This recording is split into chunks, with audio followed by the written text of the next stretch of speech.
Who? Galen? Hello, Galen, are you with us? Yes, hello. Welcome to House Judiciary. You have 1 minute and 30 seconds. Please proceed. Absolutely. My name is Galen Auer, and I'm testifying today on behalf of LGBTQ Action RI. We're an advocacy organization dedicated to securing equality and justice for LGBTQ plus Rhode Islanders. And as such, we believe that all individuals have a right to self-determination and bodily autonomy, especially with regard to their personal health and well-being and medical decisions that may impact their health and well-being. I want to emphasize, because I think listening to some of the other testimonies, it really needs to be made clear that the patients that we're talking about in this case are often under the age of 2 years old. So when we talk about patient autonomy, we want to talk about the people who are actually affected by these surgeries. There are risks that come with these surgeries, both physical, emotional, and psychological. And I think, you know, the first creed of any medical professional is do no harm. And considering that this is applying only to situations where there is no medical risk, it's really a situation where centering the patient and the patient's input, desires in regards to their own body is just extremely important. And that obviously can't happen when the child is less than 2 years old. I also want to just say that there have been cases of intersex people who have, in addressing Representative Corvasi's earlier question, there have been intersex children who were tested, according to what Representative Corvasi was asking about testing, who were assigned a sex and underwent surgery, one of these surgeries, that later did not end up actually corresponding at all with their experience. So I just want to make it clear that while there are harms associated with these surgeries, and so the best course of action in keeping with do no harm is non-intervention and listening to the children who are actually impacted by these lifelong and irreversible surgeries. Thank you, Galen. Thank you for your testimony. Seeing no questions, we'll go to the next witness, please.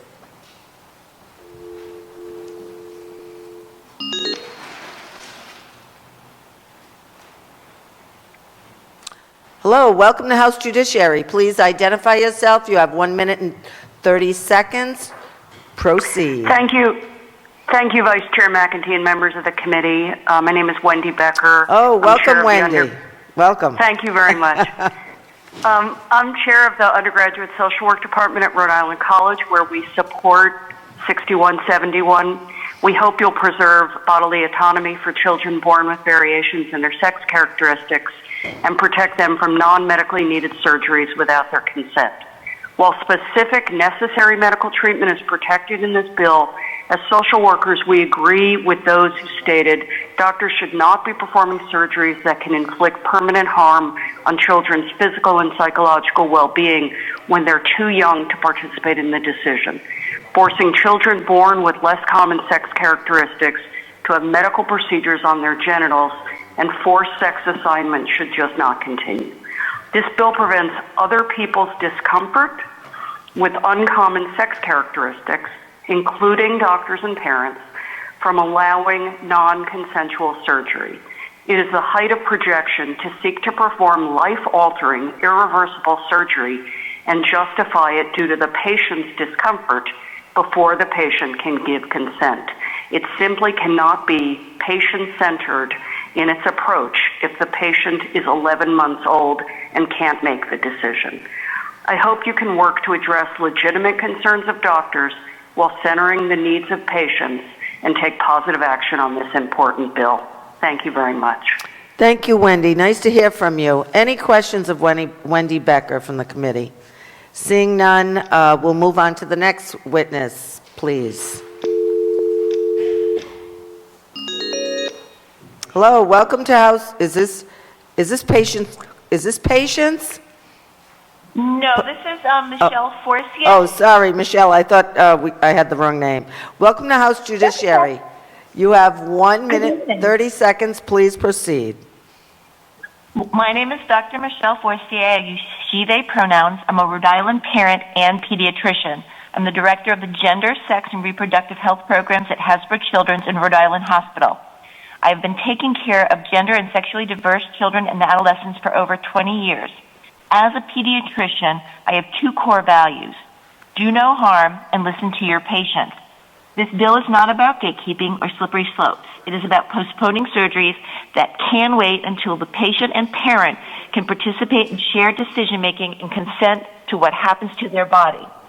As we increasingly learn more about the complexity of gender identity, we have begun to appreciate the value of diversity, the importance of body autonomy, and the harms of pathologizing a youth's authentic self. This bill, supported by both intersex adult patients and a host of medical experts, asks surgeons to wait, to listen to the patient so we can respect their voice, their body, and their right to self-determination. Listen, do no harm. Thank you very much. Thank you, Doctor. We have a question from one of our representatives. Representative Place, please. Doctor, earlier we heard I believe a lawyer that commented on the 12 years old, and I was just wondering if you could speak to the age. It just, some of us just hear it and it sounds sort of arbitrary. If you could explain why the age of 12.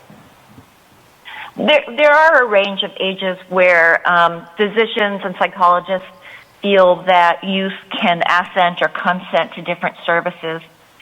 Age 12 is somewhat arbitrary, but it is an age where patients understand much of their own body and can participate in various medical decision makings along with their parents in a thoughtful and meaningful way. Which ones? It's a bit of a developmental milestone.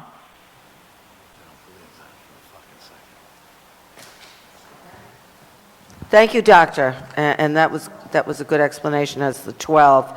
And I don't see anything in the bill that prohibits surgery after the age of 12 or any consideration.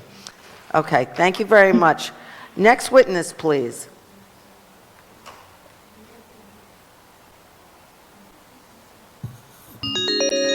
Hello, Kyle, are you with us? Hi, yes, how are you? Welcome to House Judiciary. I'm well. How are you? I'm good. Okay. You have 1 minute and 30 seconds. Please proceed. Thank you so much. Hi, everyone. My name is Kyle Knight. I'm a senior researcher at Human Rights Watch, and I was the lead author on 2 reports on the human rights issues for children with variations in their physical sex characteristics in the United States, which we published in 2017. The right of children born with variations in their sex characteristics is a priority for Human Rights Watch, and we are excited about HB 6171 for that reason. Well, certain surgical interventions on intersex children are required to address an immediate risk of physical harm. Surgeons in the U.S. and in Rhode Island perform risky and medically unnecessary surgeries on these kids, often before they're even able to talk. Parents continue to face pressure to choose these medically unnecessary surgeries when their kids are too young to participate in the decision or express a gender identity. And even those parents who resist are shocked by the hubris of many surgeons and the lengths they will go to convince them to undergo the procedures. HB 6171 would represent a significant step towards Rhode Island protecting the most vulnerable and signaling to intersex individuals and their families that living in the state that their government sees them as part of the state's diversity and worthy of celebration. It would also signal to the medical community that it is time to put policies in place to ensure these children are cared for ethically, compassionately, and on the basis of evidence rather than assumptions or gender stereotypes. We at Human Rights Watch hope you will take the opportunity to lead the country in supporting children with these variations. Thank you. Thank you very much for your testimony. Seeing no questions, we'll proceed to the next witness.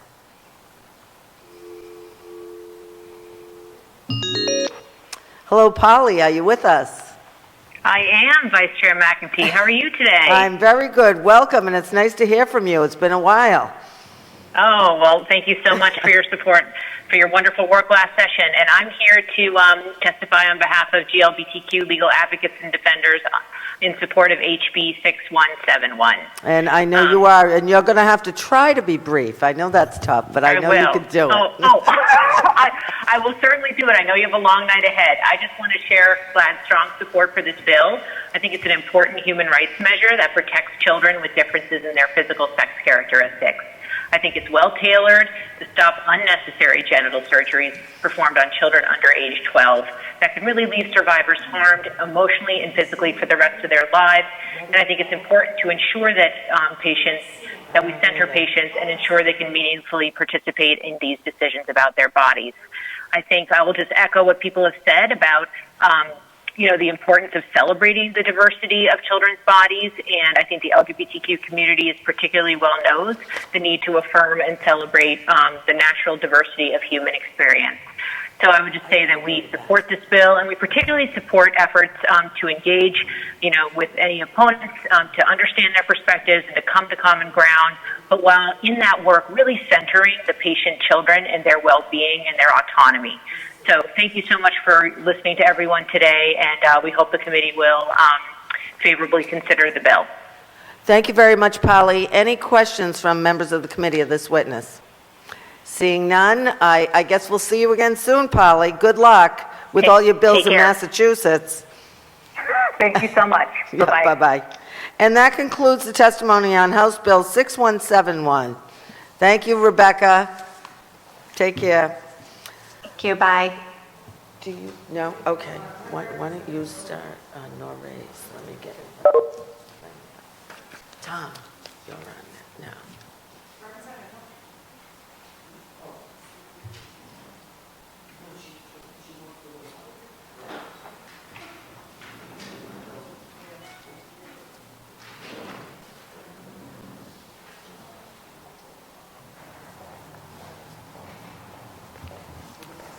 Leonella, is this the bill we talked about? 6145?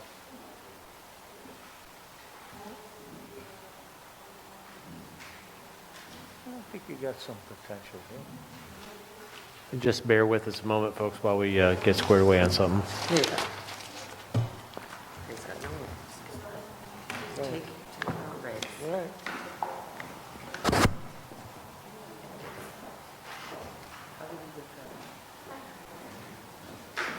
Okay, substitute player.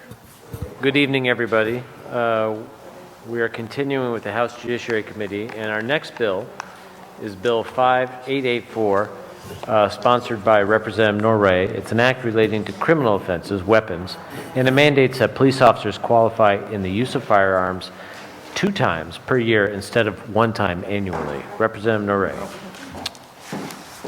Thank you, Second Chair Knight. So just 5884, you said correct?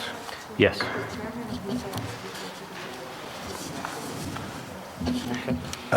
Chair, if you could we put 5884 and 5885 in play at the same time? Because they are pretty much the same bill. Okay, we'll commence the hearing. In addition to 5884, we'll also hear 5885, sponsored by Representative Norray. This is an act related to criminal offenses, that is weapons, and it mandates that police officers qualify in the use of firearms in both daylight and nighttime conditions 2 times per year, and that correctional officers qualify every year instead of once every 2 years. Representative Norray. Thank you again.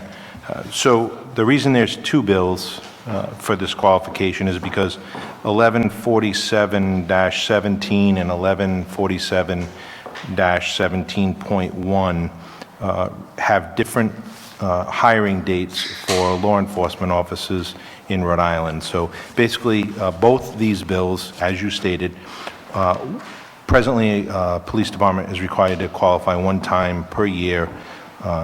This would now require, again, 2 times per year, once during the day, once at night.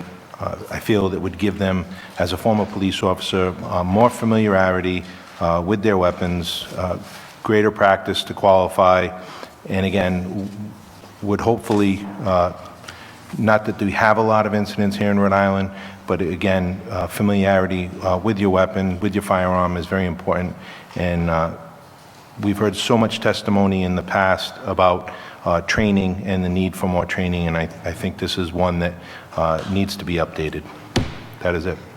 All right. Does anybody have any questions for the sponsor? Yes, Chair Bella Wilkins. Thank you very much, Mr. Chairman. Representative Norrie, by increasing the frequency that the officers qualify each year, will that have any kind of an impact on their CALIA qualification for the department? I do not believe it will, and that would probably be a better question for the Chiefs of Police Association. Again, I think as long as they meet the standard that we set as a general law, I think that's going to cover them. But again, I don't want to misspeak. Thank you. You're welcome. Anybody else have any questions for the sponsor, either here or on the WebEx? Seeing none, there are no witnesses signed up to testify on these two bills. So with that, we'll conclude the hearing on 5884 and 5885. Representative Norrie, do you want to go on to your next one? Sure. We have 5883. I was thinking there's five. Hold on a minute. Let me take a look. I say that you have 4 tonight? I have 5. You have 5. All right. I do.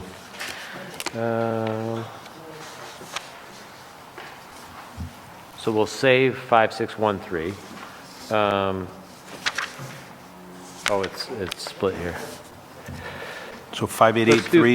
Let's do 5883, okay? Okay. Is that all right? Certainly. Absolutely. All right, so we're going to put in play 5883 by Representative Norrie. That is a bill, an act relating to criminal offenses, weapons. It requires each police officer during qualification and training sessions to fire a minimum of 300 rounds effective July 1st, 2021. Representative Norrie. Thank you. So this bill, similar to the other ones, if a law enforcement agency decides to do their qualification through a annual training, they can submit a request to the Commission for Law Enforcement Standards and Training in advance and skip the annual qualification and do it during like say a week-long training or a training block. Same situation here.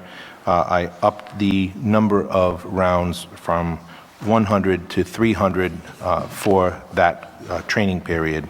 That's all that would do, just an increase in the rounds.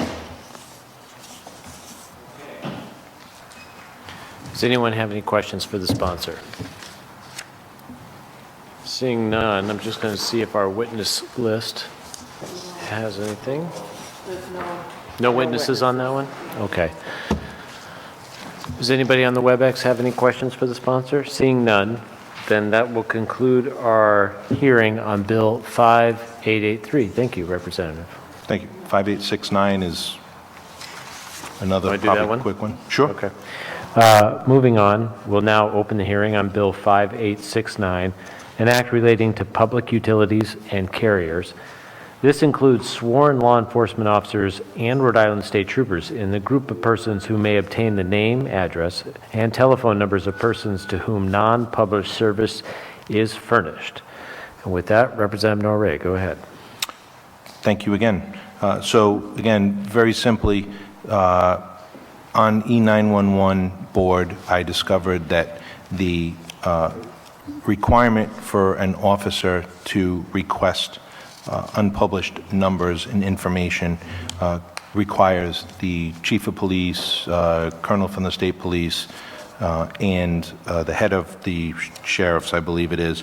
What this would do would allow, in the absence of the chief, or make it a little bit easier for the officer doing the investigation, detective doing the investigation, or the trooper doing the investigation to not have to be concerned with the chief's signature and continue the investigation some of the smaller departments, and talking to some of the chiefs, when they're out of town, then they have to find the acting chief or their designee, and it can be very difficult sometimes to get that signature, and sometimes investigations require exigency. So for this officer just to complete this form, it would be much easier for them to handle that. That is it. Okay, does anybody have any questions for the sponsor? Representative Caldwell. Thank you, Representative Norrie. First, I want to say that I strongly support the first three bills that you introduced. I thought I'd have more time to comment on them because people might be talking about them, but I wanted to say that.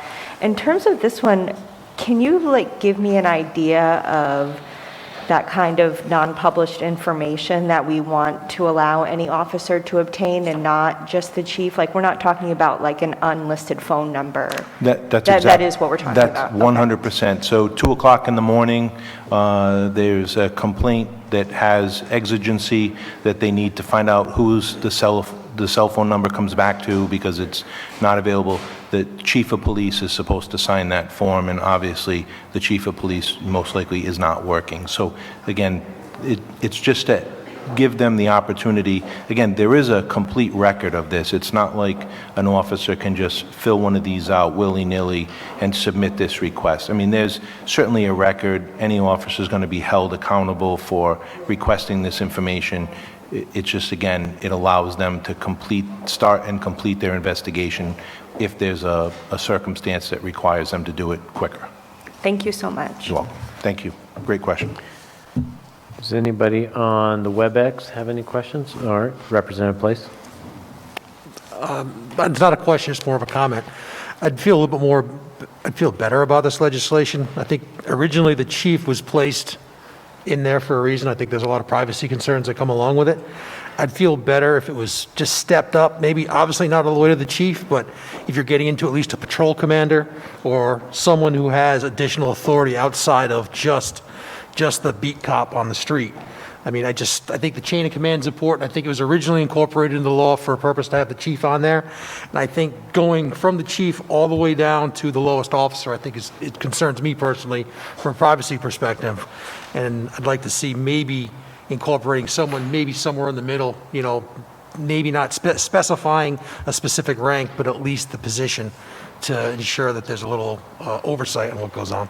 So like an officer in charge of the shift? I mean, because again, so in some departments it could be a sergeant. Yeah, a patrol commander. So I know in our department, patrol commander can be a sergeant, so I would say yes. So in my department, a patrol commander is a captain who works 8 to 4 Monday through Friday.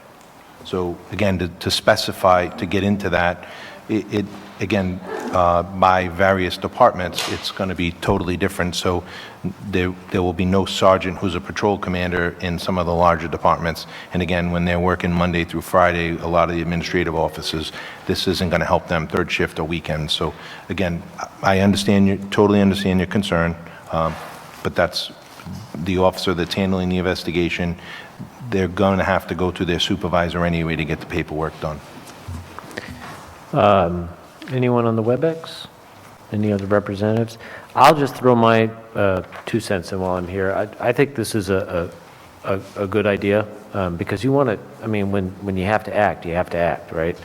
I have a suggestion that maybe we could structure this as an ability to make an exigent request by any member of any badged sworn member of a police department, and then it has to be followed by, on like the next business day, something from the chief or something like that. Just because what I would like to see, what I think might be nice, is see some sort of feedback loop where any request the department makes ultimately comes to the chief's attention somehow, so that that person can be on the lookout for shenanigans. Sure.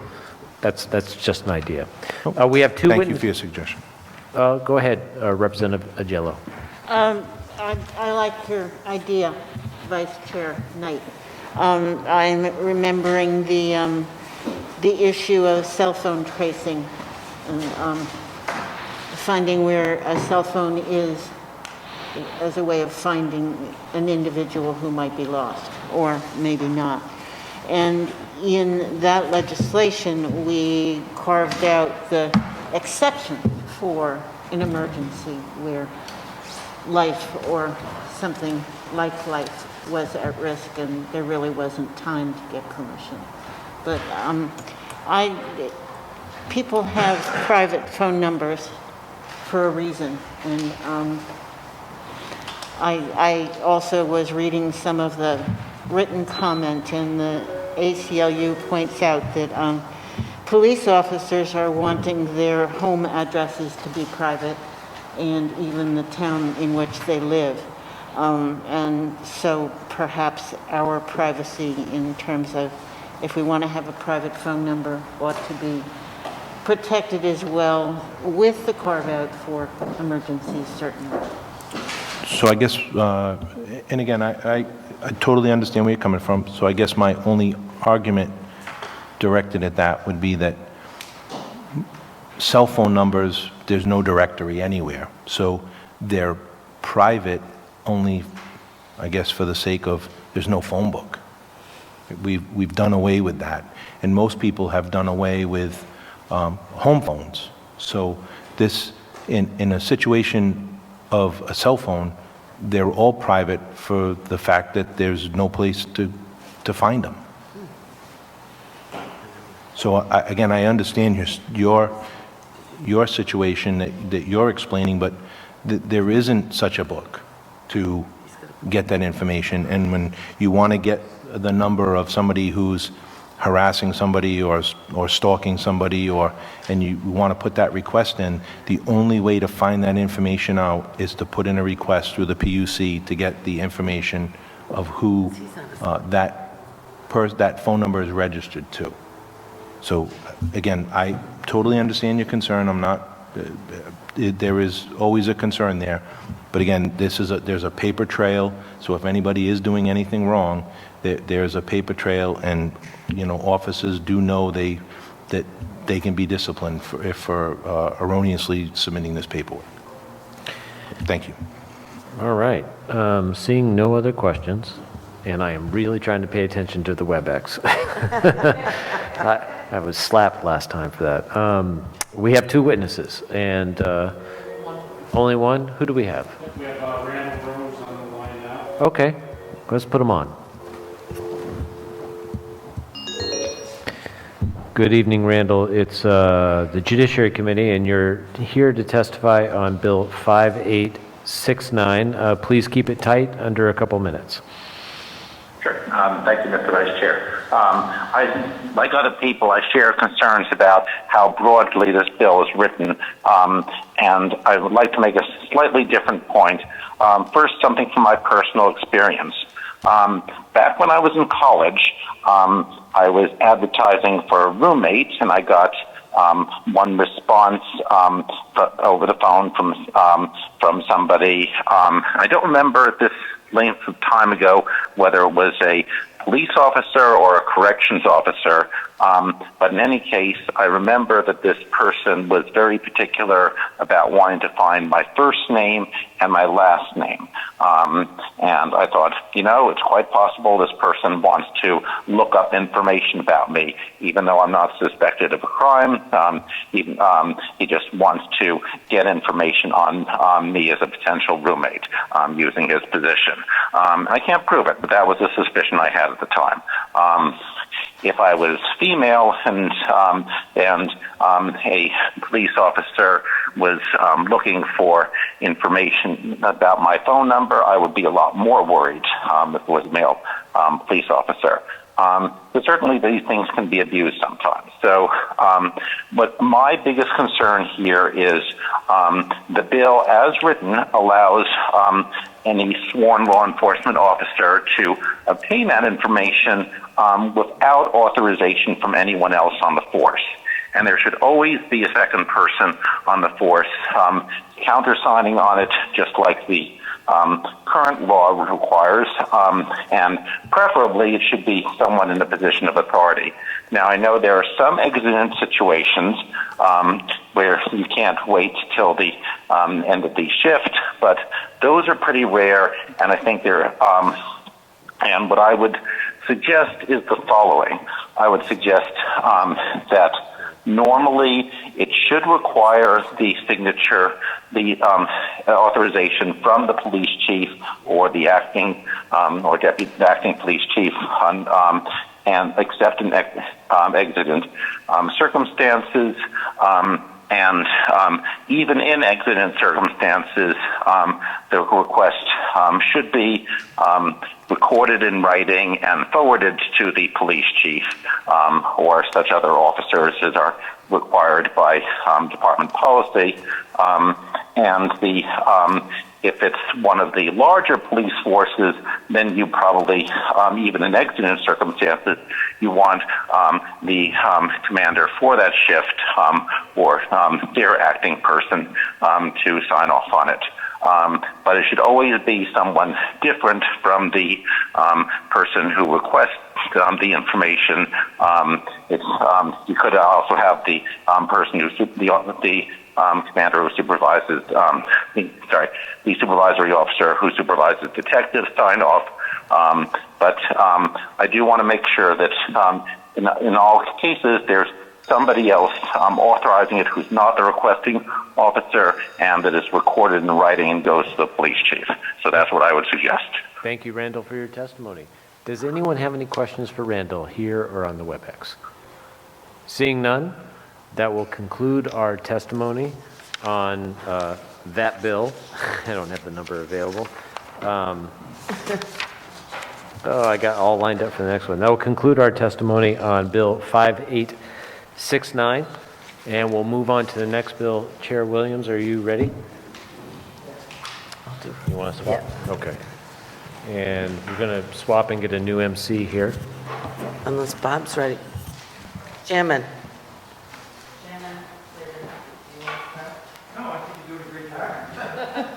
All righty.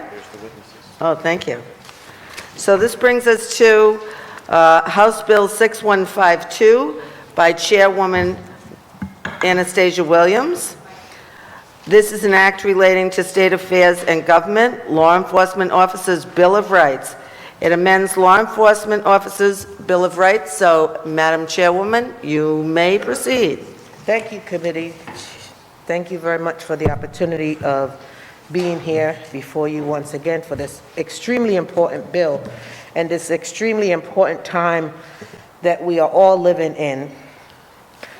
But I want to bring you all to a place where many of us, no, not in this room, a few of us have been experiencing on a daily basis for years. And I can go past as far back as my grandfather leaving the earth at 97. So he's experienced it, and he sure shared a lot of his experiences with us.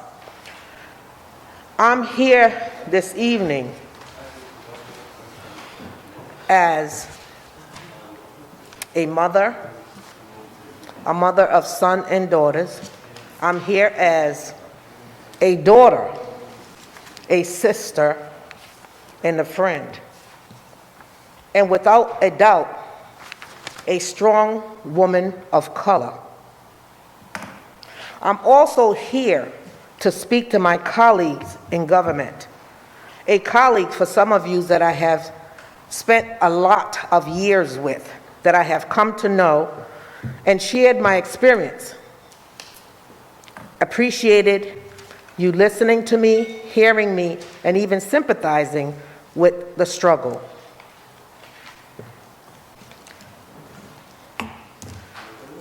This issue is very, very personal. It's very emotional. It's very real.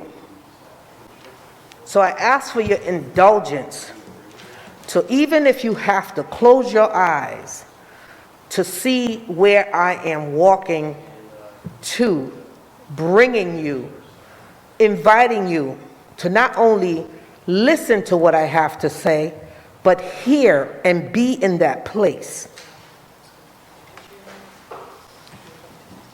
This journey didn't begin through the pandemic. It did not begin after the George Floyd's murder. It began centuries ago and continues today. Well, we're here to make a change because change is upon us. What I did was, because I believe strongly in communication, so that we can understand each other, especially me, because I can confuse the brightest person with my Spanglish, but it's still not an excuse.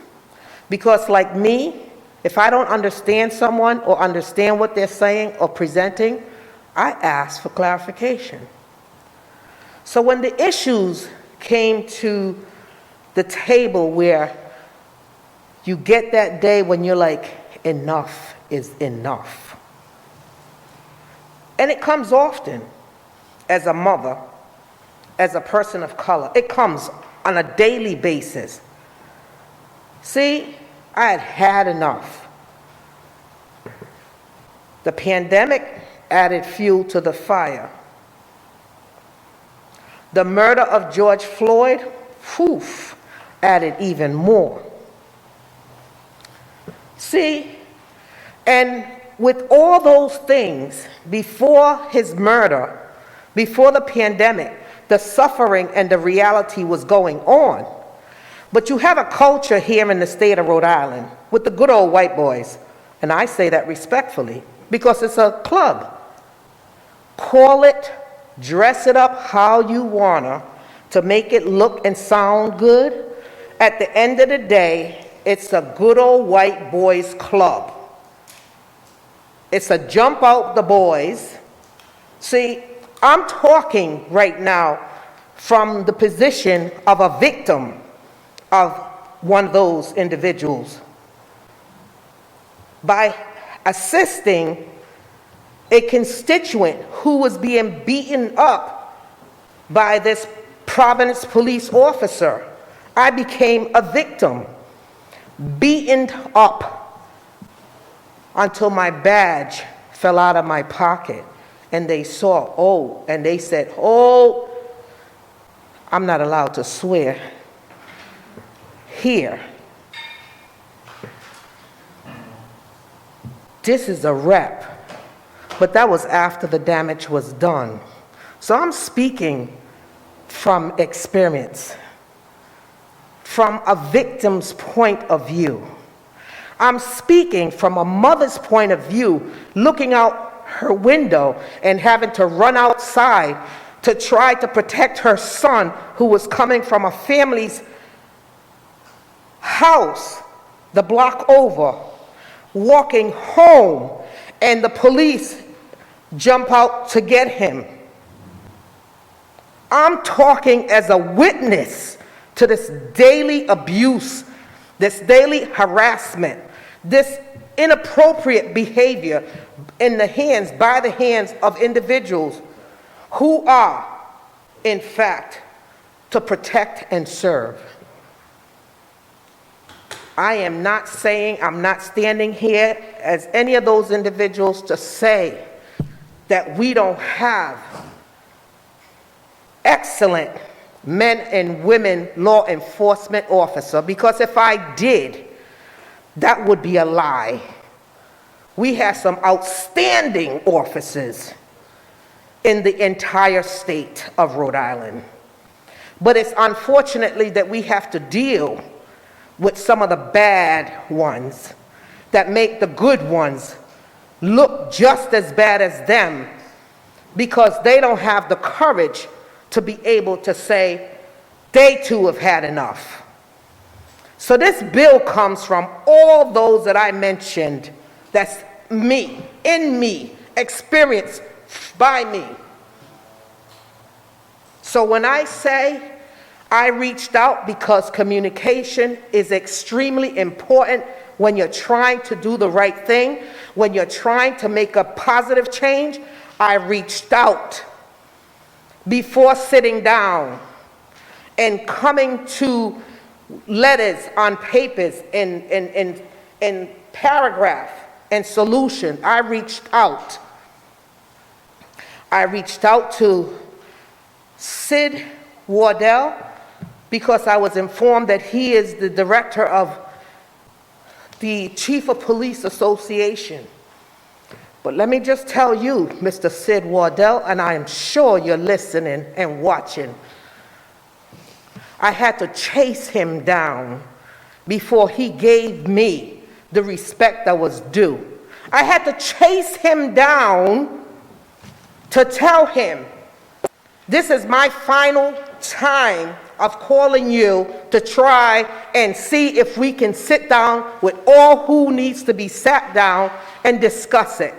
And when I made that final call and made it clear that it was my final call, it was then that I got a call back. It would not have been that way if it was you, Representative Wilkerson. I am confident you would have gotten a call back as soon as you had called him. Or any other one of you that don't look like me up in here. He would have called you back. And that's how I felt, and that's how I took it, because I haven't had any communication with him since. Because he already knew what his directives were supposed to be. The other person I reached out to was Tony DePezza, who gave me 2 meetings, but concluded that he was going to see, on behalf of his fellow FOPers, going to wait and see what the commission was going to come up with or do. Now, the commission is one thing, I am another. So to tell me that, I took it, I'm dismissed once again. Clearly, if I wasn't supposed to take it that way, tell me why not. Because if it was any other intention, at least I would have gotten the opportunity to go further than that meeting, including him or whomever attending that commission as well. So, one has to start to think like them. Why not me? Because I am a woman? No. More like I'm a woman and a woman of color is the conclusion. And it's totally unfair that you see this instead of you hear my words and hear the needs that needs to be attended to. Because it's blatant. And it's been blatant for years and years and years.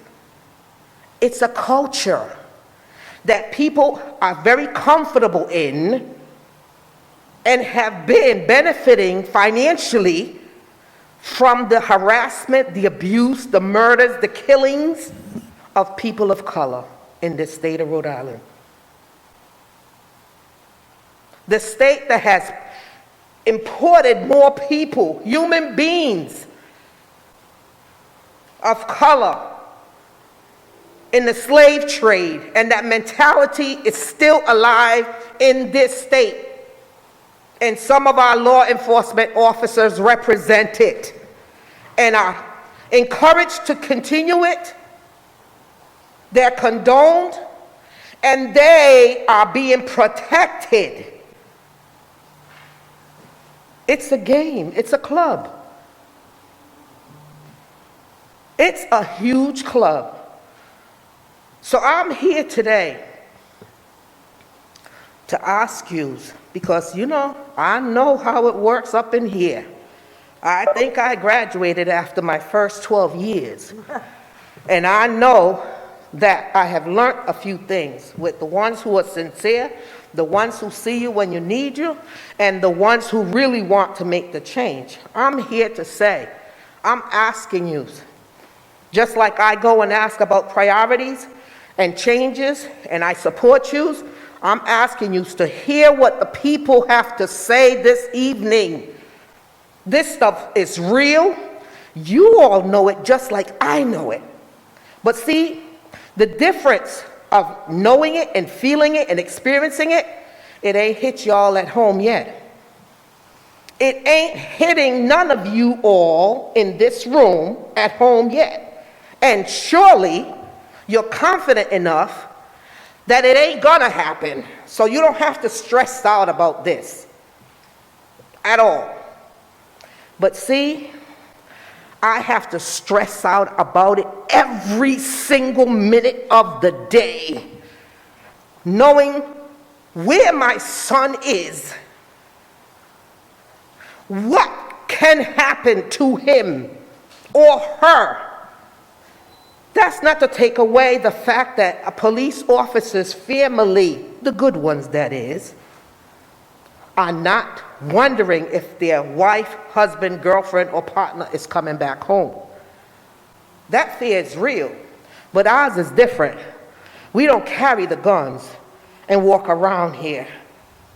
We walk around here going to work, trying to raise our family, trying to pay our bills and do that stuff. But we are being treated as less than. We're not less than, because if you look back at history, you all are sitting and benefiting off the blood, sweat, and tears of my forefathers, baby. You can say all you want. I worked hard, and my mama worked hard, and we lived in a coal flat. You wouldn't have had it if it wasn't because of us. Let's be real. Let's have some real talk here. Look back at it. I'm not begrudging what you have gained and what you claim, but look at it. It's time for us to have some school, some real school up in here. Because the fact, the stories, the history, it's written, it's there. These things that are happening that you have been fortunate has been because of us. Those prisons, all these promotions, they don't look like me. Representative Hull has been on the force for how many years? And still in the same position. Not that he's not qualified or shouldn't be, but how many of them has skipped the ranks? Just saying, honey. It's all there. It's all in there. I also want to note that I reached out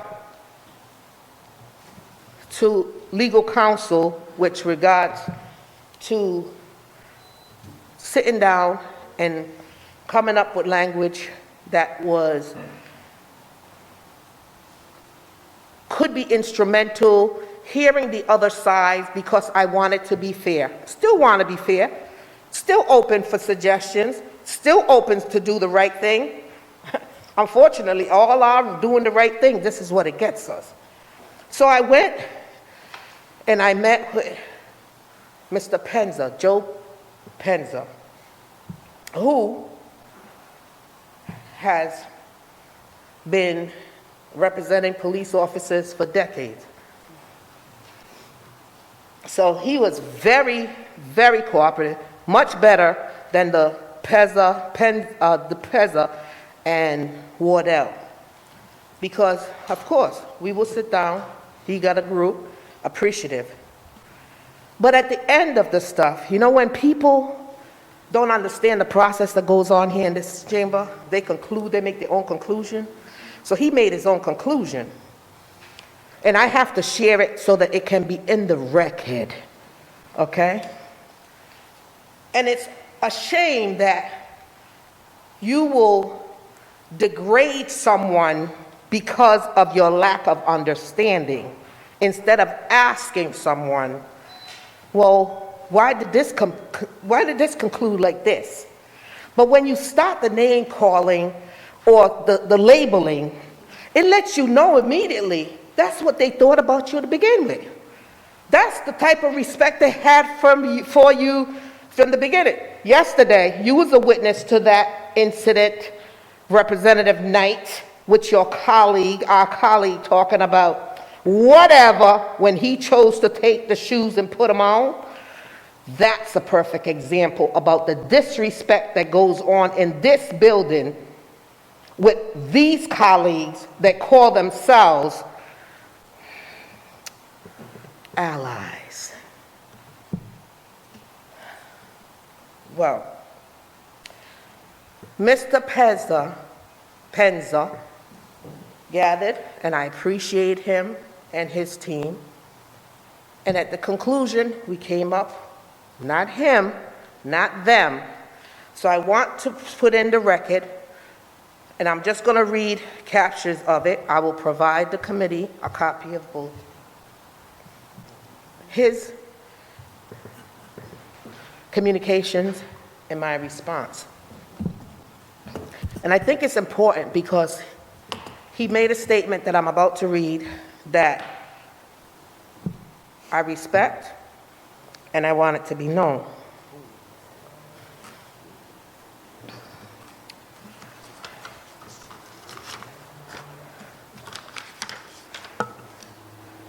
Once we finished, and we worked before the holidays, we worked for a while. We concluded. Do you want me to stop? Because I can hear you.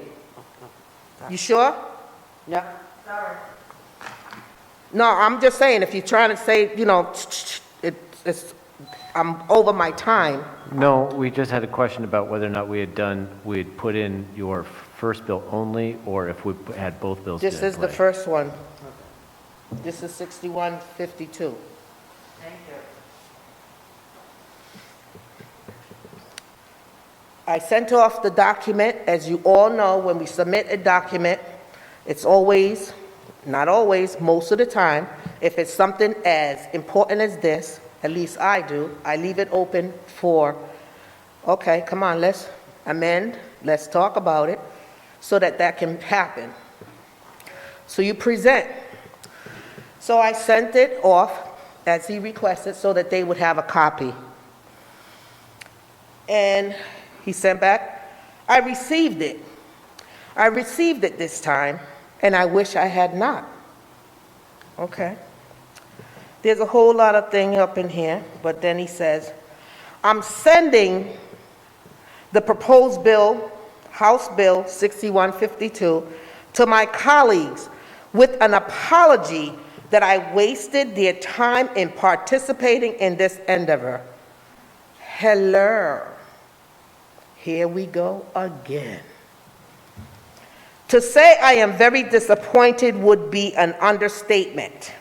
While we may sit on opposite sides of this issue, I always thought the respect I had for you was mutual.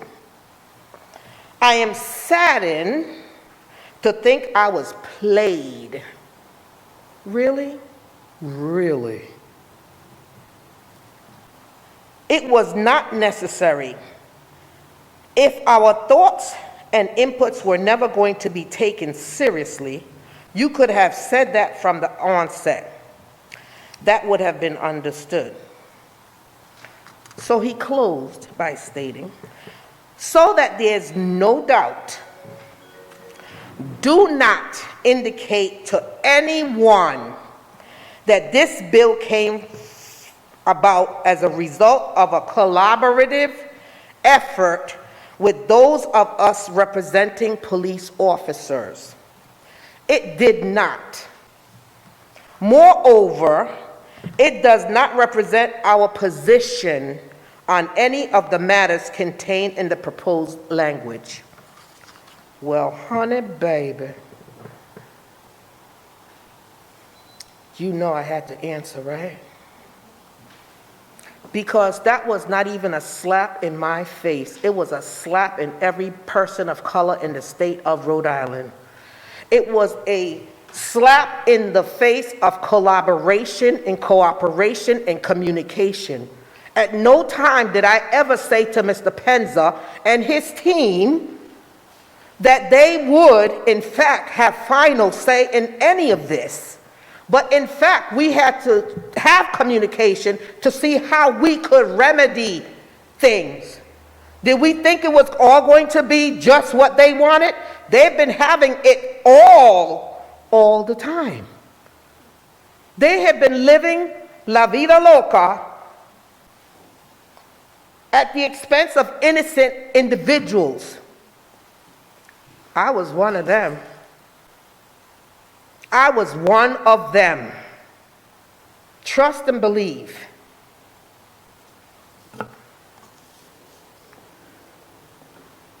My response is as follows, and I'm gonna just capture a piece. I take great personal offense at the insinuation you made in your response. My sincerity and passion for this crucial piece of reform legislation remains completely intact, regardless of whether you and your colleagues are unhappy with the outcome. I have always thanked you and your team for meeting with us, and I thank you for the hours of meetings and prep time you undertook. But make no mistake about it, my colleagues and I also spent numerous hours collaborating with many groups, not just yours, concerning this bill, and in no way working with you was a guarantee of any kind at all. It was a communication, collaboration. Can we understand? Can we understand? Can we try to understand each other's plight? But obviously, no, baby. It doesn't work that way. The fact of the matter is, my colleagues, like you, I am ultimately responsible for my community, for the community that I represent in the district and in the whole of the state of Rhode Island.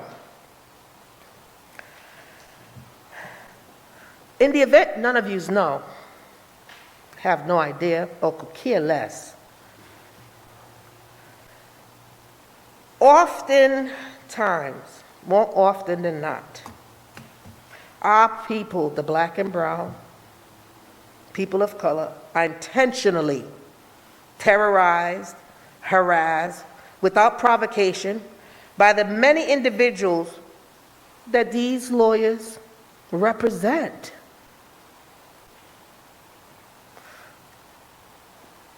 Hey, that's their living, that's their way of life, so they have to do a good job. That does not mean that the perpetrator is not a perpetrator. It's about the Benjamins.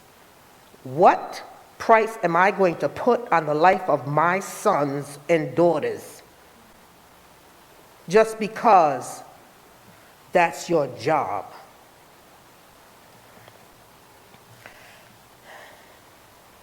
The purpose of this bill is to finally bring fairness to the community and its members who have been victimized by unfair criminal justice system for centuries. The proposed makeup of the hearing committee will ensure total fairness on both sides.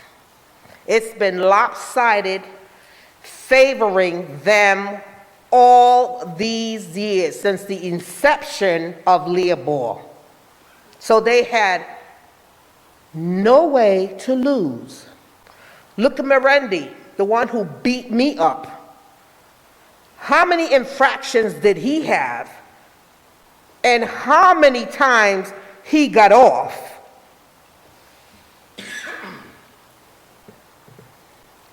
Too many.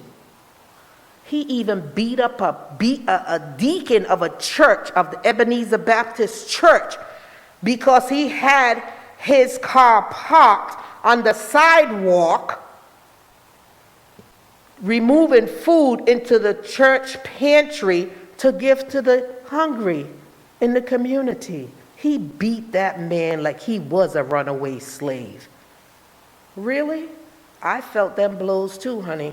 I remember them well. And what did they do? They got him off. He's only one of several. Look at the one we're talking about, we know about, been reading about. You see it and don't want to believe it. Your collaboration and suggestion, Mr. Penza, were appreciated and accepted.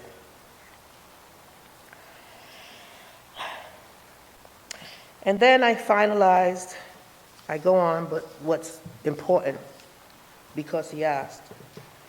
So there's no doubt, take heart in knowing that you and your colleagues will not be mentioned in any advocacy or promotion of this legislation.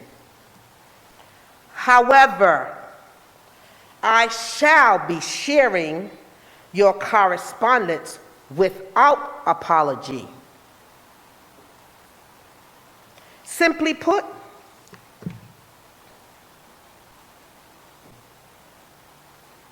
your response ends there. Delete. It's unfortunate that he took a standard part of the legislative process personally instead of asking questions, instead of having communication. He made his final stance. Don't respect me. There's no mutual respect. Hey, there obviously was never any. Please know that this bill was not submitted to help or aid law enforcement officers accused and documented of criminal and violent behavior, nor their attorneys who specialize in defending bad cops. It was introduced to acquire justice for all those who know what it's like to have a boot standing on their neck, and for those cowering in fear from the unaccountable actions of people who have no right of being in law enforcement and wearing a badge to do their dirty work. It's a lot of dirty work going on. This bill would amend law enforcement's Bill of Rights and rename the legislation to the Law Enforcement Officers Accountability Act. The accountability with the police department in every 39 city and towns have been lacking. The bill is in response to years of failed justice for victims of color who have continuously been harassed, beaten, and killed at the hands of bad individuals, bad police officers. The bill would amend the current law by increasing the amount of days an officer can be suspended without pay to 30 days by their police chief if they are found to have committed infraction against the policy. The hearing committee responsible for discipline would also increase to 5 from 3.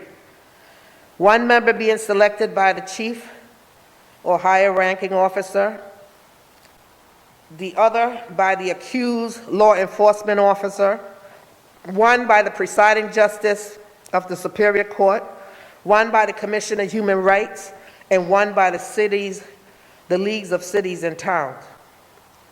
The hearing committee shall give deference to the discipline imposed by the chief or commanding officer, and they are prohibited from modifying the punishment. Due to this outdated law, and very outdated it is, from over 40 years ago, if the murder of George Floyd occurred here in Rhode Island, none of those officers would have been held accountable for their monstrous action. The monstrous actions that they've been doing here in the state of Rhode Island, they're not pleased. They've been sweeping those things under the rug for years, and they still continue to do it as they're trying to do it now.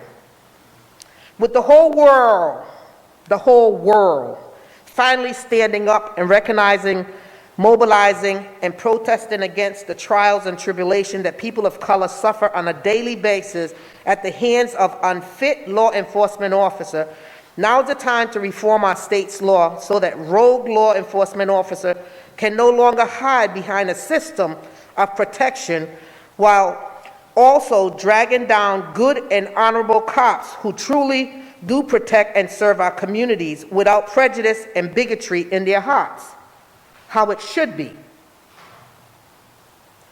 Transparency is lacking in these police departments. Accountability, there ain't none.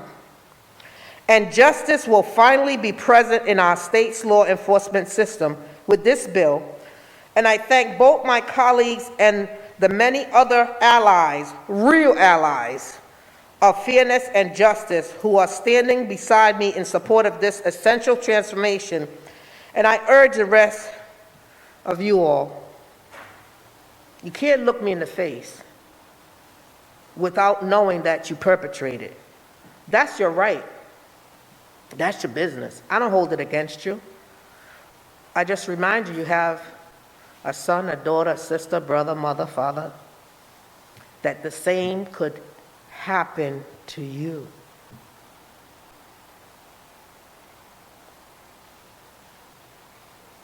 We need to have this reform, and you're going to hear from folks that have been getting over for a long time how that it's not right. What's not right is the beatings, the harassment, the injustice. What's not right is the bad cops making the good ones look bad. What's not right is the police chief covering for those bad cops. What's not right is that you're a part of the boys' club. You're part of that culture that you're afraid to walk away from. It's not right that you believe that every person of color is less than. It's not right that an officer automatically feels and believes that a black man is a threat. It's not right that every mother of a child of color has to be wondering if their child is going to make it home tonight, today, in the morning, afternoon. It's not right that we in this chamber protect those individuals. It's not right. And protecting them we are, because we know somebody that knows somebody that grew up with somebody. It's not right that officers of color is still being held in positions that they've been holding on to and doing a great job 20 years straight. It's not right. It's not right that I have to come year after year to tell you that there's a problem and you are part of it. Just because it's not affecting you directly doesn't mean that it's not happening to others. Just because they don't look like you don't mean that it doesn't hurt. It's not right. If we're going to make changes up here, we got to do it. This is the time for us to do it. It's not right that you continue to protect these individuals that are bad apples, bad seeds, have been living off of us, the beatings. Just as there are bad people out there that look like me, there are bad cops, bad chief, bad law enforcement that we're protecting, that really are less than. So I don't want to have this conversation because I've had it up to here. Because every day I have to think about, is he okay? Is she okay? Yous don't have that. I do. And I have to sit around with my friends and colleagues and acquaintances and perpetrators who, everything is gonna be all right. Maybe. As soon as I hear that door, it's okay. I can fall asleep. Even though that they're grown. The fear doesn't lessen. The skin doesn't get lighter. The hair doesn't get softer and smoother and straighter.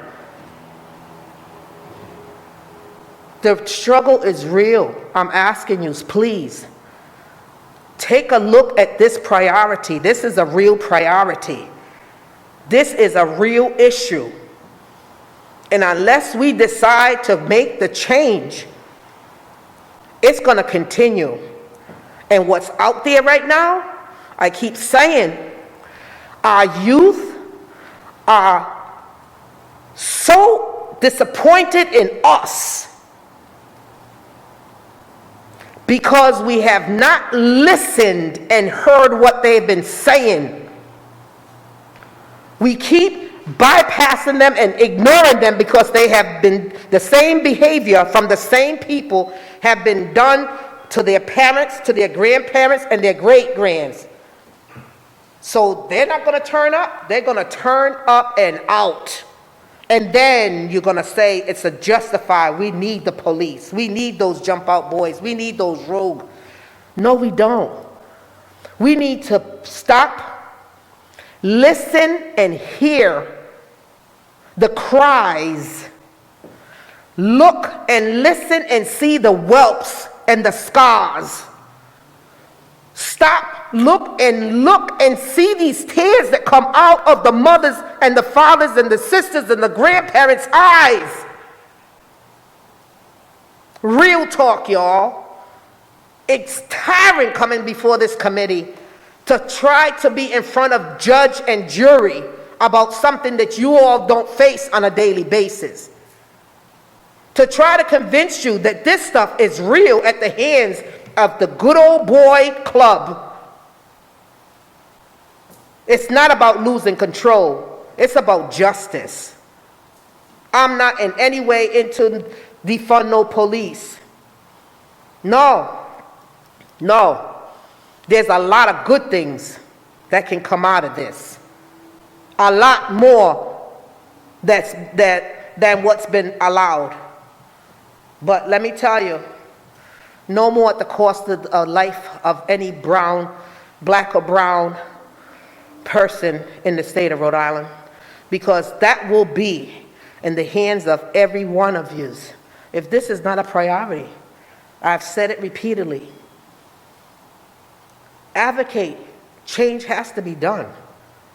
Change must be done, and it must be done this year. I can't say it anymore. I can't say it anymore. It's not anything you don't know. At the end of the day, I'll go home and I'll wait for my son and my daughter to come home, hear that door, or get that phone call. Don't think it ain't real, because it is. Don't think they ain't out there hunting. They are. Don't think that they ain't got us as target. They do. And don't think that those lawyers ain't standing up there waiting for them.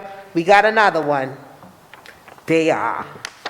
So with that, I thank you. I'll answer any of your questions that you want.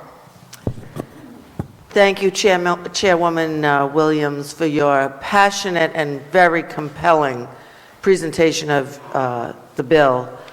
I wanted to ask you before you leave, not that you're leaving, excuse me, before you leave the podium, if you'd like to also introduce 6153, since we have several of these witnesses that are about to come on are going to have both. But I believe Representative Felix has a question for you. Sure, I will do. I appreciate you, and I appreciate you extending me the offer to do the other bill, and I will do that. And, okay, would you like to take a question from Representative Yes. Felix first? Yes. Thank you. It's less of a question, more of a comment. I just want to commend you for standing up there year after year and advocating for these issues, regardless of whether or not our colleagues are hearing. Things are changing, not only at the State House and this committee in particular, and whether they like it or not, change is coming. And I'm speaking in particular in terms of this bill, right? I'm in strong support of it.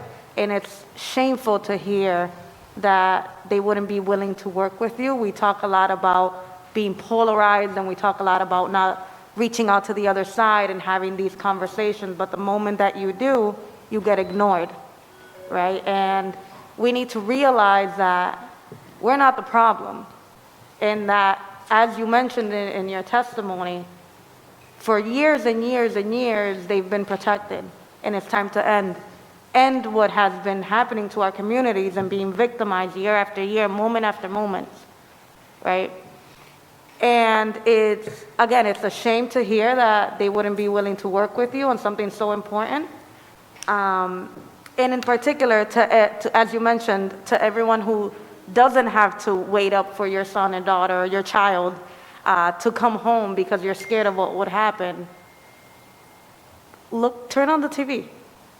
Just turn on the TV and see what's happening, because every single day, a person of color gets killed by a police officer. Every single day. And that is not right.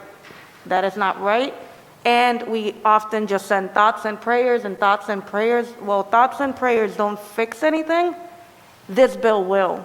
So I really, really urge this committee to really think about whether or not we want change that is meaningful for us all, because we deserve that. We deserve to not have to live in fear whenever a cop pulls behind us. We deserve, regardless of what happens, regardless if we make a mistake or we don't, regardless of all that, we deserve to live in peace and not live in fear of a police officer, because they are there to protect and serve. And as you mentioned, Rep. Williams, there's a lot of good officers. I work with a lot of them. And there's a lot of bad officers as well that are tainting those that are good.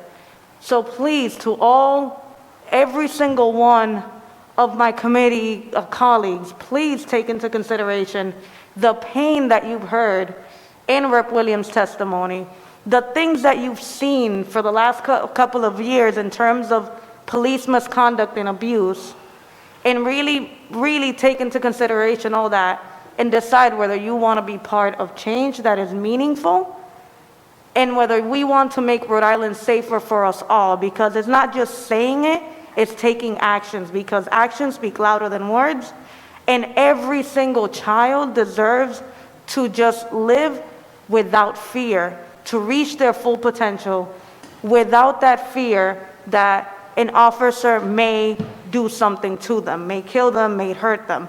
I've been a victim of police abuse here in the state of Rhode Island, right? Years before I decided to go to law school, just because I had a criminal record. Cops will pull me over and search me for hours for no reason, but I didn't know Fourth Amendment or anything else, so it just happened. I never filed a complaint because, who wants retaliation? But it happens every single day.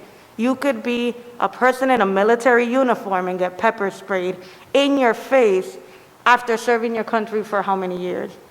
You could be a law-abiding citizen, a gun holder, a legal holder of a weapon, and still get killed in your car. You could be buying Skittles and going to the store and still get killed. We need reform, and the only way to do that is through this bill. So I thank you, Rep. Williams, for doing this, because you're doing it for all the right reasons. We need change, and I'm proud to support this bill, and I will work with you however way, shape, or form that is to make sure it happens. Thank you. Thank you. Thank you, Representative Felix. Doc Cavesi, did you have a question? Well, comment and a question, perhaps. Chairwoman Williams, you and I have been friends a long time. You know I have a great deal of respect for you. One thing you've always said over the years is that when you talk, do more than listen, hear what you say. I think the committee members here have heard what you said, and I'm not speaking for them. There was a phrase, I've been around a long time. I've heard a lot of different phrases used over the years. And I'll never forget, there was one that the speaker used. I forget the event. I forget if it was public, if it was private. But he said something I'd never heard before. If you're not at the table, you're probably on the menu. Would you be willing to engage some of these individuals for further discussion if they realize that the knife is at their throat and that they're going to have to either be at the table or on the menu? I have always kept an open mind and an open door. I made it clear to them that I will provide breakfast, lunch, and dinner. But when we left the room, even though both sides may not have been 100% satisfied with what we were going to introduce, we were going to have a product. But instead, they dissed me because they wanted to study. We've been studied, we've been injected, we've been dissected, and we've been murdered. I have no idea what more they want to study. So I'm open. So let me say this, I think it certainly was a strategic or tactical error and to do that. Absolutely. So in order to, and I appreciate the fact that you said what you want is fairness, and I believe that. And, but I was just curious if you, and it's unfortunate that you have been disrespected. Very unfortunate. Not just because you're a state rep, not just because you're a woman of color, but that because you're a human being, you shouldn't be disrespected. Unless there's a good reason, you shouldn't be disrespected. So I say this because I can envision where there's going to be some work on this perhaps, and would you be willing, even though you've had an unfortunate experience with these individuals or individual, if you would be willing to continue negotiations? With the clear understanding that something will be passing. Of course. And absolutely, I still stand where I did not take advantage of anyone. It was and still remains an open conversation. Thank you, Chairwoman. Thank you. Thank you, Representative Corvese. Next, Representative Knight, and then Representative Batista. Chair, thank you for your presentation, and I echo the comments of my colleagues. I have a housekeeping question. So we have 6152 and 6153. Are you envisioning those to like coexist, or is it one or the other? Because I'm trying to. It's an open conversation. All right. Okay. They had their strategy to come up with their study commission. Well, honey, this lady had her strategy to give them options. Okay. All right. Thank you. Because I'm studying both of them. Thanks. Representative Batista. Thank you, Chairwoman. Whatever. First Chairwoman, second Chairwoman, I get confused. And thank you, Chairwoman Williams. I just wanted to say three things quickly. Number one, I thank you for including me in this effort. I can vouch for the fact that we spend many hours trying to work with folks to put this together, and I'm humbled to be included in that process, and I appreciate you for it. And I wanted to echo my colleague, Representative Felix's comments, and thank you for your courage and for everything not only that you've done today, but in your career in this building. These are incredibly important issues.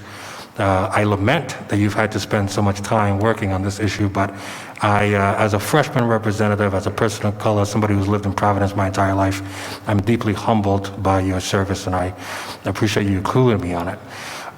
Two quick points that I'll make with regard to Leobor in support of this legislation. Number one, for anybody who's complained that you have not included what they wanted or shaped your legislation the way they wanted, I think what you did was the decent thing to do. You could have submitted a bill to repeal the whole thing.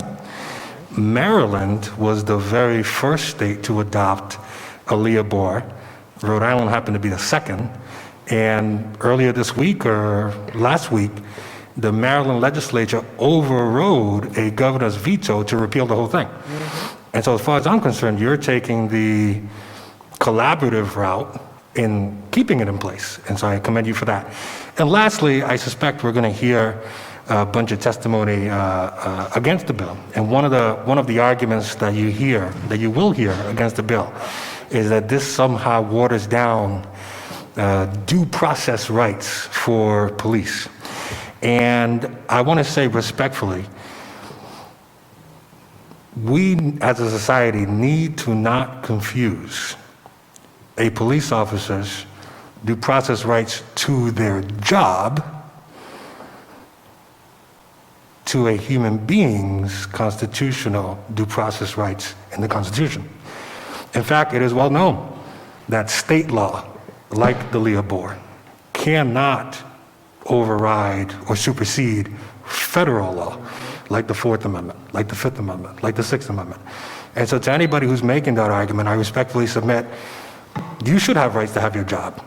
I speak from experience. I was terminated 6 days after certain incidents happened without an opportunity to have due process. You should have due process. Just don't confuse due process to your job, to the due process that Representative Williams is advocating for. And that's all. Thank you very much. Thank you. Thank you, Representative Batista. And thank, one more, Representative Caldwell. Thank you. Thank you, Chairwoman. Thank you, Chairwoman Williams, for introducing this legislation. I just want to say briefly that you are right that this in no way started with the murder of George Floyd. We are a country built on the back of slaves. But for some of us in this room, who you're right, this does not impact every day, you know, over the summer, we stood up when George Floyd was murdered and said, you know, enough is enough. We have a responsibility to change this in our jobs. When George Floyd called out for his mom, he called out for all of us. We stood up and said that. We marched in Providence. I spoke at a rally in East Greenwich, which my local police station did not like. You know, we all took the time to stand up and do that when that happened over the summer. And now this is the time to put our words into action. Those words that we stand up and give, and those times we go out in public and talk about our jobs and what we have to do, are not meaningful unless we turn them into action to pass bills like this. And so I really want to encourage those of us here who don't live that life every day, but stand up when things like that happen to say, this is our jobs, this is what we believe, this is what has to happen. This has to be the outcome of those speeches and those conversations and those marches and all of the things that we do. You know, those words without something attached to it do not advance justice or progress or make changes. They have to have something like this bill attached to it. And so I am really happy to support it, and I would encourage all the committee members to support it.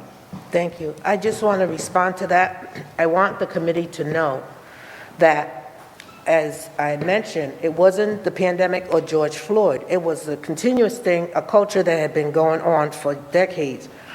But when I came to that boiling point, I went to an expert, Mr. Vin Ragasta, who's been doing this for over 40 years, this type of business for over 40 years.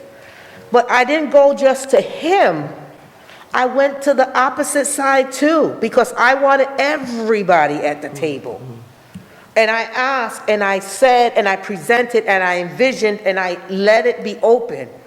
Mr. Ragasta, very busy, he welcomed, okay, what is your thought? He listened and heard, okay, this is what, he's the expert. I went to the others, well, I gave you some of the flavors that he introduced. So if we are going to have real grown folks conversation, if I'm going to continue to give credit where I believe credit is due, then respect also needs to be given. I'm not asking for much. It's something that needs to be addressed. And if I am going to be the driver of this bus, I'm going to drive it. But I'm asking you to be the gas to make it keep going until it reaches its destination, and it's here. I thank Mr. Vin Ragasta. Let me tell you, I thank him as I thank the others, but he still gives me the respect. He didn't throw me a letter talking about I played him, and he doesn't have anything to benefit from any of this. The others do.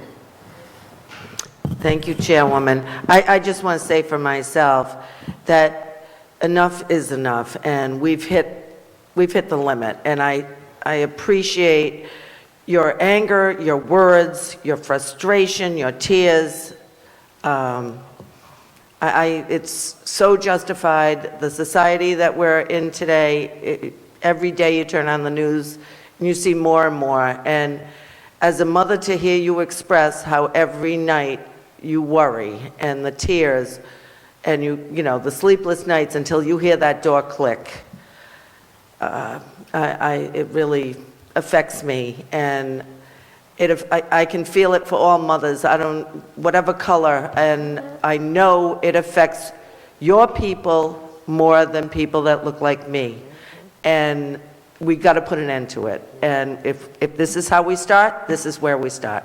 I like the makeup of your committee, I think is very crucial, the hearing committee. So I'm very much in support of this. So please proceed with your next bill, and I think you have a lot of support in this committee, I'm going to tell you that much. Oh, excuse me, you have one more, Representative Ajello. Just briefly, thank you, Madam Vice Chair. Chairwoman Williams, we go back a long ways. Thank you for including me on your bus. And I want to go, Vice Chair McEntee, one further. We have to demonstrate that time's up. We have to do something this year, not just talk about it. Time's up, sounds great. We've got to act on it. And I'm with you, and whatever gas I've got. Thank you, Representative. We've been here, we came together, and we're still here together. And you get it. Thank you. So with that, no other comments?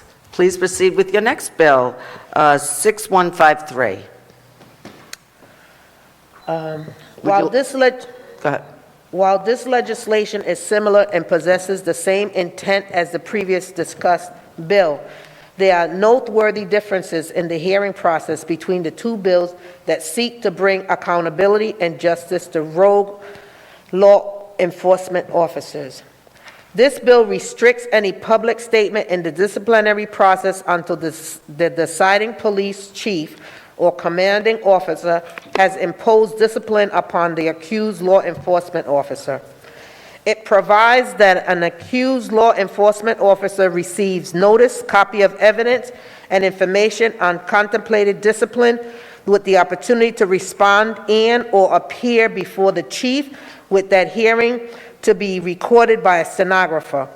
It allows an accused law enforcement officer to make an offer to accept punishment and to agree to waive their disciplinary appeal.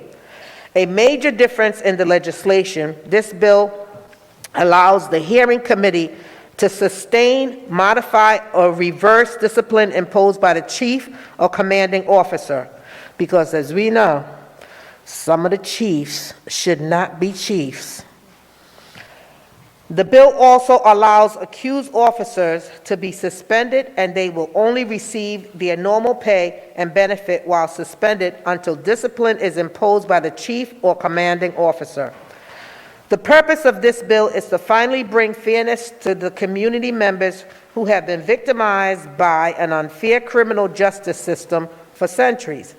The proposed makeup of the hearing committee will ensure total fairness on both sides and that sweeping incidents under the rug will no longer be tolerated because the eyes are on everybody. Everybody is being recorded every day.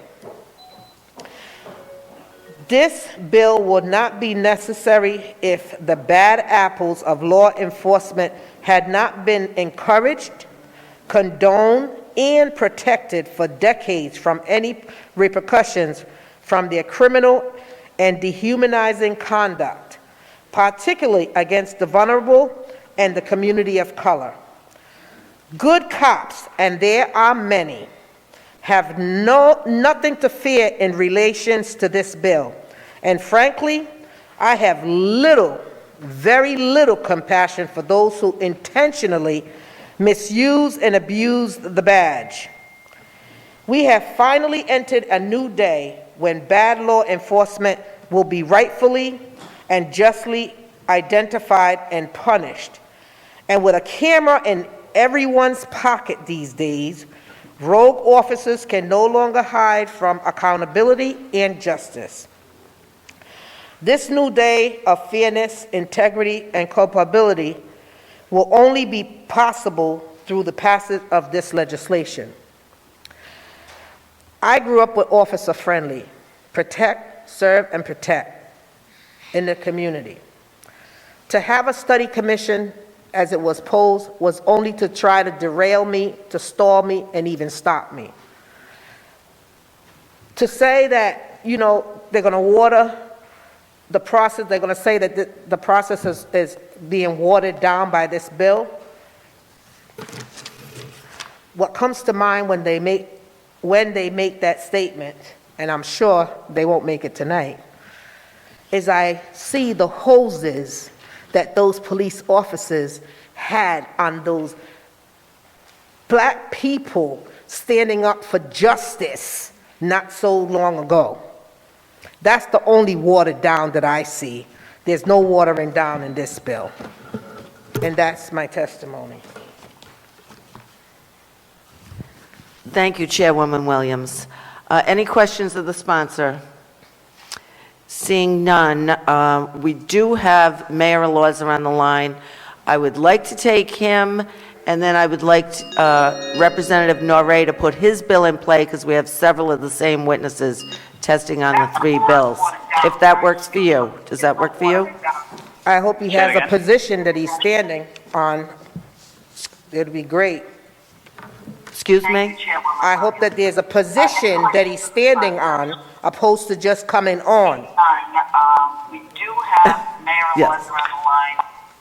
Like to take him, and then I would like. Hello, Mayor, are you on the line? Are you with us? I am here. Yes, Oh, I am. thank you. If you could turn down your computer. Yeah, it's off. Well, welcome, Mayor Elorza, to House Judiciary. We have two bills by Chairwoman Anastasia Williams, 6152 and 6153. You may proceed to testify. Great. Thank you, Chairwoman. I appreciate the consideration. Thank you to everybody who is part of the committee. And I appreciate your consideration on this matter. I'm here not only in my personal capacity, but I'm also here on behalf of the Rhode Island League of Cities and Towns. We formed a subcommittee to look at this at Leopold reforms over the past year, and we've consulted amongst ourselves. We've been in touch with the Police Chiefs Association, and this is what I would like to relate.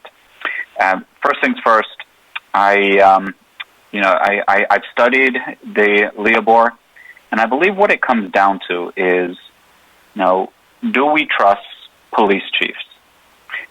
In no other departments that I'm aware of do we circumscribe the director's ability to discipline their members. We don't do it in the fire department. We don't do it in Department of Public Works. We simply don't do it in any other departments in city government. But what is it about police chiefs that makes us not trust them in disciplining their own members? And I remind everyone that the overwhelming majority of disciplines of police officers are for administrative matters. Things such as perhaps a police officer, has a pattern of calling out sick before long weekends. Things such as that. And I begin with the question, do we trust police chiefs or do we not? And if we don't, why do we not trust them? I certainly submit, and on behalf of the Rhode Island League of Cities and Towns, that chiefs of police are at least as trustworthy as directors of other departments and should be allowed the discretion to run their departments and discipline the employees that work under them, just as every other director in the city. But there are three specific recommendations, or actually four specific sets of recommendations that we make if Leopold is to stand. The first is with respect to the threshold for when the Leopold process kicks in. Right now it's at 2, and it was universally agreed among our group that 2 days was too short, and that allowing a 10-day suspension to stand without going through the cumbersome Leopold process would fix probably 95% of all of the incidences that happen within our police departments. And so we strongly believe that the number of days that suspension should be allowed before Leopold kicks in should be increased. Our recommendation is to 10 days as a group, but I'll also speak personally on this. I also have no objection to it being higher than that, but we do believe that setting it at 10 days would fix just about 95%, if not more, of the situations that come up. Second is with respect to transparency. It's very difficult for us to be asked to comment on a situation that the public has become aware of and simply say, we cannot comment because of Leobor. As a matter of transparency, and us as continuing to serve the public in the best way that we can, we ask for more discretion so that we can comment publicly on issues that have become matters of public concern. And I remind everyone that in the overwhelming number of cases, discipline is going to be administrative, and it's not something that the public would likely ever become aware of. But in the instances where it does become public, even if it is administrative, say instances, for example, of video showing a police officer who's asleep on a post. When these inquiries come to us, simply saying we cannot comment on them certainly does not do anything to give confidence of trust in our police department and oversight over them. So we ask for more ability to be transparent and comment publicly on matters that have become public. Number three, we also ask for improvements to the Leobor process. Right now, the entire Leobor process is very cumbersome. It's very lengthy. It's very expensive. And on the management side, we also think it's unfair. So there are a number of recommendations that we make. Everything from expanding the number of people who sit on the Leobor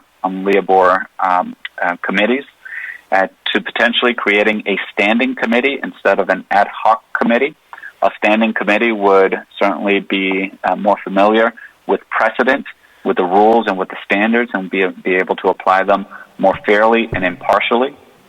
We ask that we standardize the Leobor process and perhaps even improve or change the pre-hearing discovery rules and make them reciprocal so that management has the same ability and the same rights as the officers, and that there be an even sharing of the costs in the Leobor hearings. There are a number of recommendations that we make. There are a number of really great ideas that are out there as well, but we believe very strongly, as do the Police Chiefs Association, that the Leobor process can be significantly improved. And then last, we also make recommendations concerning the disciplinary records of officers who have indeed been disciplined. And we have significant concerns with those records being sealed and or expunged. We're also going to submit testimony in writing, which will lay these concerns out in greater detail. But I wanted to be sure to share them directly with you as a committee on behalf of the Rhode Island League of Cities and Towns. Thank you. Thank you, Mayor Alorza. We have Chairwoman Anastasia Williams would like to has a question or would like to respond. Please proceed. Mayor, so where are you? Hi, Chairwoman. What's your position on the bill? So clear, because I need to make a comment, but I need Supportive. In fact, very, very supportive. And I forgot to mention, I want to thank you, Chairwoman, for your leadership on this issue and for pushing for deep and meaningful reforms. And we want you to know that we support what you're doing. I'm glad to hear that, because it's somewhat disheartening that I hear you say all of this, and I too was on this group that you mentioned on, but you never called me, contacted me to have a conversation with this. And again, communication is a big factor, and here you are, and I greatly appreciate it that you're coming to speak on behalf, but you're interjecting what you believe should go in it. That should have been a conversation that could have been had with me and the groups for whom I've been working with in order to see if and where it could fit. And I'm only saying because that respect I extend to you, and I would appreciate it as well. So I am so grateful and thankful that you made a stance that you support it. But you support it as it's written, or you support it with all that you said that is missing from it? Yeah. So Chairwoman, I want to be clear that I'm speaking today as a representative of the Rhode Island League of Cities and Towns. And personally, if you want to hear my personal opinion, I don't think that there should be a Leobor. I trust police chiefs, and I think that we should trust them to run their departments and to be able to discipline their members, just as we trust directors of every other department. So that is my personal opinion, but here I'm speaking on behalf of the Rhode Island League of Cities and Towns. Okay, thank you. Thank you, Mayor, for your testimony. One more question from Representative Ajello. Thank you, Mayor, for your testimony. I'm a little concerned when you talked about the results of investigations and disciplinary action taken against police officers, and that disciplinary action not being made public, and some sort of sealing of it after a certain number of years. First of all, is that your position that things should be that way? And is that your position, or the League of Cities and Towns position, or both? Because I'm very troubled by the possibility of a police officer acting badly and the public being aware of that bad action and the public not being made aware of any sort of disciplinary action. Yeah, and let me be clear. I'm sorry if I wasn't, but I think that I share your same concern. I think that we're on the same page, and I speak not just personally, but also on behalf of the League of Cities and Towns. We are concerned with officers' disciplinary records being sealed and or expunged. We don't think they should be sealed and or expunged.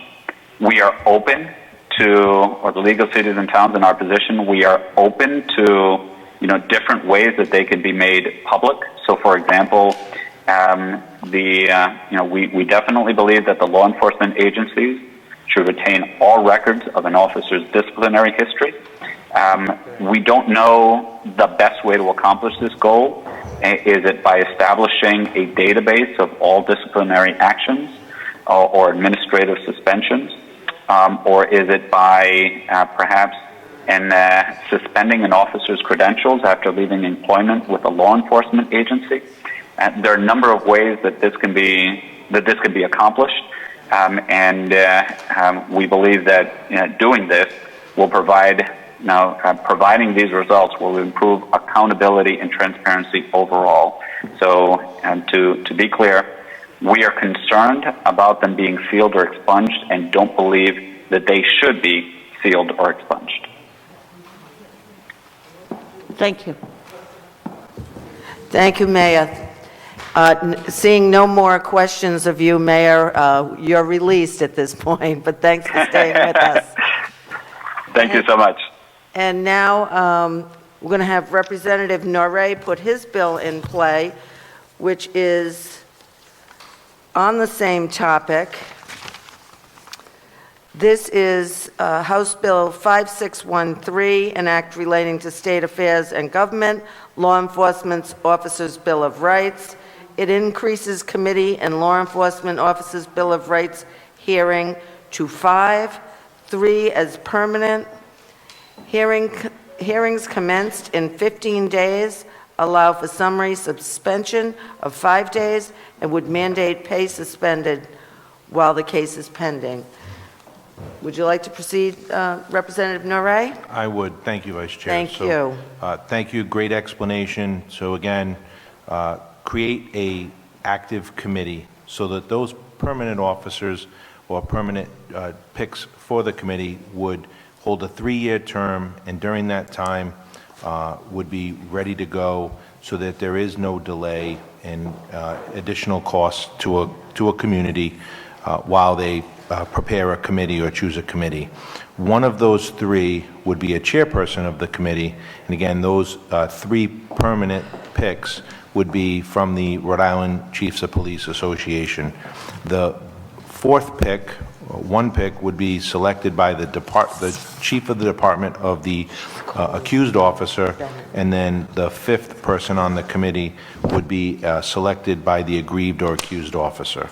On page 4, when a hearing is convened, it would be done in half the time, so now it would be 15 days upon picking the chair instead of 30, and again, address the issue of getting this done quicker, so that time doesn't delay. There's undue payment for an officer for being out during this, if that's the case, or in order for public sentiment to be addressed swiftly.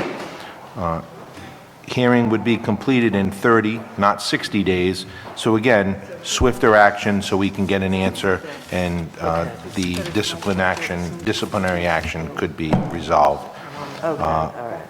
Under suspensions, again, we discussed talking about increasing the days so that the costly of expense of a hearing could be sometimes averted, and again, that would go from 2 to 5 days for a suspension without pay, may be imposed for minor violations of departmental rules and or regulations.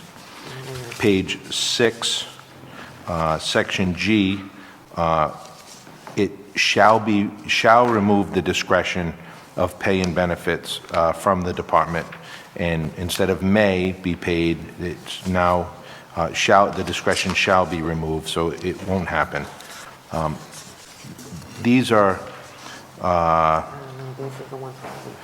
changes that, again, I come from a different department, a different area of law enforcement, and these are changes that I see that could and should be made, and obviously I would be open to making amendments and having discussions.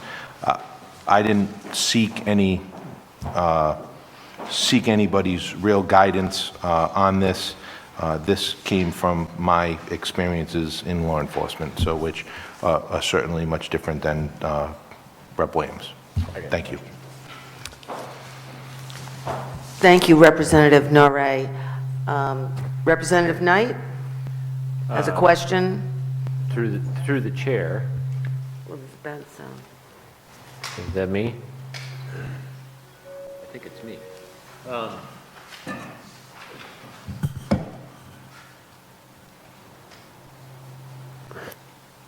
Yeah. Can I just ask you, Representative Norrie, and if this is not your thing, just tell me, but what's the rationale for, I mean, why, in this day and age, why have a law enforcement bill of rights? I mean, we've got 5 or 6 competing bills. Why not just get rid of it and leave the entire disciplinary process up to the chief and the collective bargaining agreement? I guess my answer would be, it's not my thing. So 20 years, a couple of reprimands, I backed up into a stone wall, I backed up into a police car. Again, this isn't my thing, right? I didn't have to deal with this. And that's what I mean, but Yeah. you know, you're our police officer on the committee, and that's, I'm sort of coming to you for that perspective. So there's a lot of policies and procedures that an officer has to live by every day, right? You must wear a white T-shirt to work. You can't consume alcohol off duty in the community. You know, on your day off, you have to go out of town to have a beer. I mean, so when we talk about minor, departmental rules and regulations and violations, there's certain things that can happen that, I guess, from my discussion with people in the past, that this was created back when it was created because so-and-so pulled over Sally or John, and Sally or John was the mayor's daughter, and they got a ticket. So to avoid disciplinary action, this was created. Do I believe that some of that stuff still exists? sure, I believe that politics is out there in the community. Do I believe that there needs to be changes? Yes, I do, and that's why I put this bill in. But again, I have different experiences, and so my interpretation of the changes are certainly going to be different than someone else's that comes from a different community. And again, so this is what I feel, could be some changes that could be made that we could work on. And again, open to amendments if there's some other suggestions. But these are the things that, for me, right, from the police culture that I came from, these are the changes that I see. I know it's... Does that answer your question? Yeah, for sure. I know it, and again, if it's not your... If you don't want to answer this, just let me know. But again, I just haven't dealt with this piece of law enforcement. In all my law enforcement experience, this is just not somewhere I've ever been. Is there a place, I know it's not in your bill, but it's in Rep. Williams' bill. Is there a place on, if we kept LIBOR, is there, I don't know, what do you think about the role of having like the public on the hearing committee? Like 2 slots, you maybe got three officers, 2 general members of the public selected by the council or something like that. So respectfully, I will answer that, but it's in no disrespect to Sure. Rep. Williams' bill. The policies are really, really stringent for law enforcement. So to be up to speed, to know the policies, not every lay person is going to know that. There's, a 20-plus week academy to go through the work that it takes to get there. There's different things that you do every day, and I think to work in that field is more to understand that field. It's kind of like I wouldn't want to decide whether a firefighter, use the right size hose to, to go to a fire. It's just there's things that are beyond sometimes the knowledge of the layperson when it comes to the policies and procedures. I mean, pursuit policies are pages long, accreditation. There's just so many different layers of that onion that exists in law enforcement. What you're trained in the academy, by picking someone that is from that field, I think that they have a better grasp of what why the situation went the way it did. But that's, again, Okay. that's Tom's, the retired Right. police officer's I get it. opinion, right? Thank you. Thank you.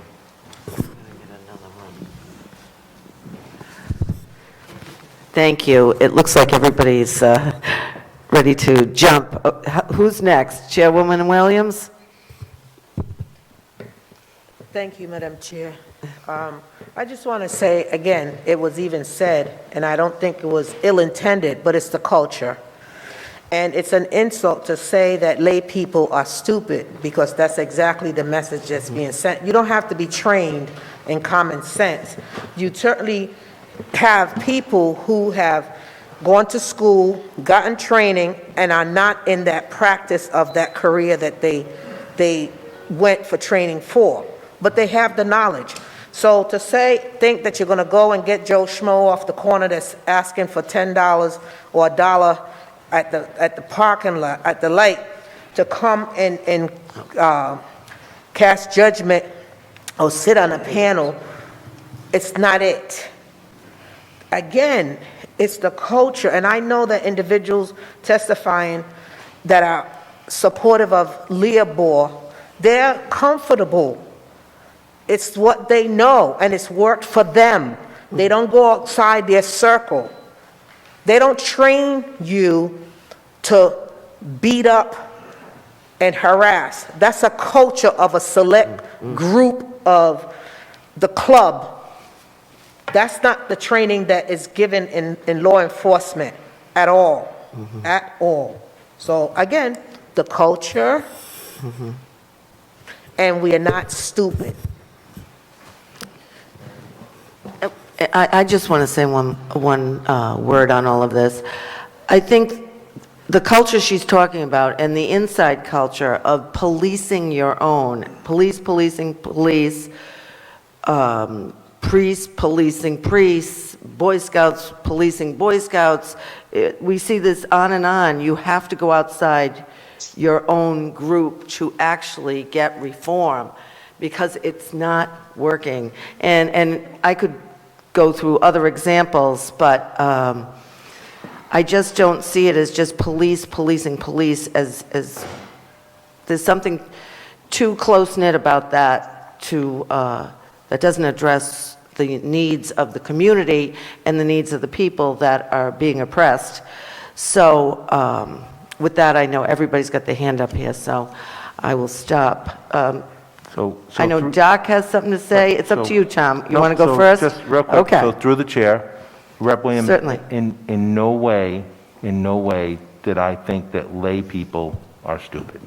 Those words did not come out of my mouth. I absolutely respect your bill, just like I hope you respect my bill, right? They're different, but similar, right? And in no way I was asked a question and I gave an honest answer rather than avoid the question. No, and I appreciate that, but what I was trying to say is, there it is, it's the culture.